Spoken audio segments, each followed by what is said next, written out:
After more than half a century, the Assad family's iron rule in Syria collapsed with little resistance. The disintegration of the Assad regime in matter of days is still shocking. In Damascus, signs of a deposed dictator. Bashar al-Assad's palace has been looted. A bunker deep underground, reportedly built for his brother. A warehouse filled with luxury cars when 2/3 of the population live in poverty. Joyce Karam has reported from and on the region for 20 years. Even after Assad's army collapsed in the face of the rebel advance, she believed the regime would survive. Just last week when we spoke, you and many analysts still thought Bashar al-Assad could hold on. To see it just go from being in not just in control and in power, but running a police state for 5 decades, to be just like that, out of power with Assad in Russia, was a shock. After downplaying the story for days, Russia's state news channel announced Assad had left Syria and had been granted asylum in Russia. On the streets of the capital, there were celebrations, but also unease over what life will be like under the HTS Islamists now in command. Sohair Zakut is with the International Committee of the Red Cross in Damascus.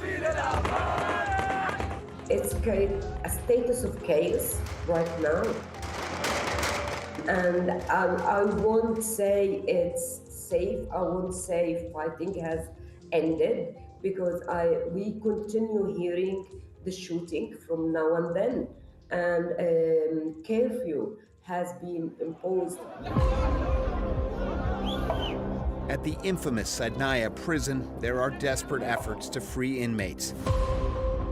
Thousands were tortured and died here under Assad's rule. And there are reports some parts of the prison are so secure, even after days, rebels still aren't able to free prisoners. It's called a human slaughterhouse, I guess, for a reason. But they're still looking for people who are underground. They don't have access to detainees that have disappeared. I'm seeing detainees that are released into Lebanon that nobody has heard from them in 3 or 4 decades.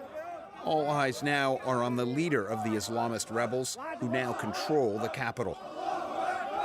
Abu Muhammad al-Jawlani's HTS group is considered a terrorist organization by Australia, the US, and other Western countries.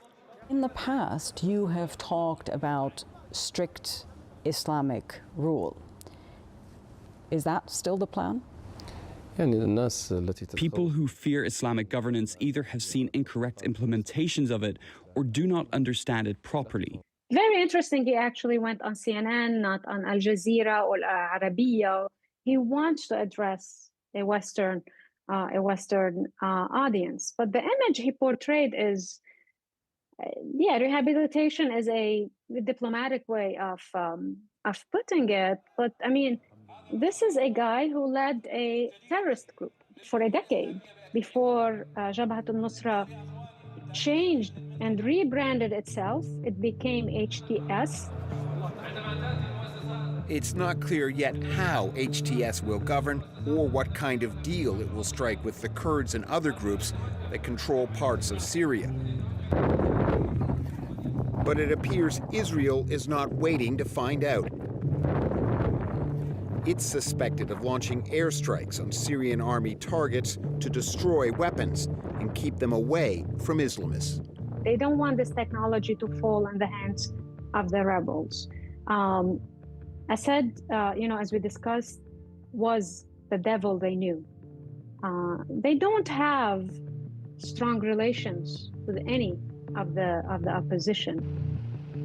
And Israel has sent troops inside Syria, into the buffer zone in the Golan Heights, where Israeli and Syrian armies have been separated since the 1973 war.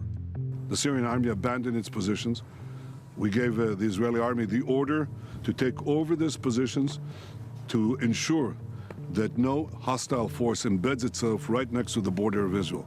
This is a temporary defensive position until a suitable arrangement is found. Russia is also waiting to see if it can hang on to its key naval and air bases in Syria. The Kremlin has said it hopes to negotiate with whatever new government emerges. Joyce Karam believes of all the foreign actors in Syria, two have lost the most with Assad's fall: Iran and its ally militia in Lebanon, Hezbollah. This is very heavy pounding that Iran took in Syria. Syria is their bridge to get to Lebanon.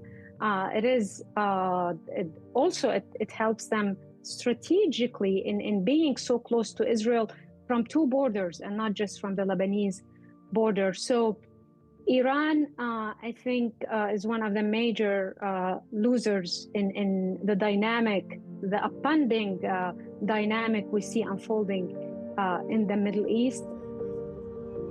After 13 years of bitter civil war, in the end, Bashar al-Assad's regime collapsed with little bloodshed.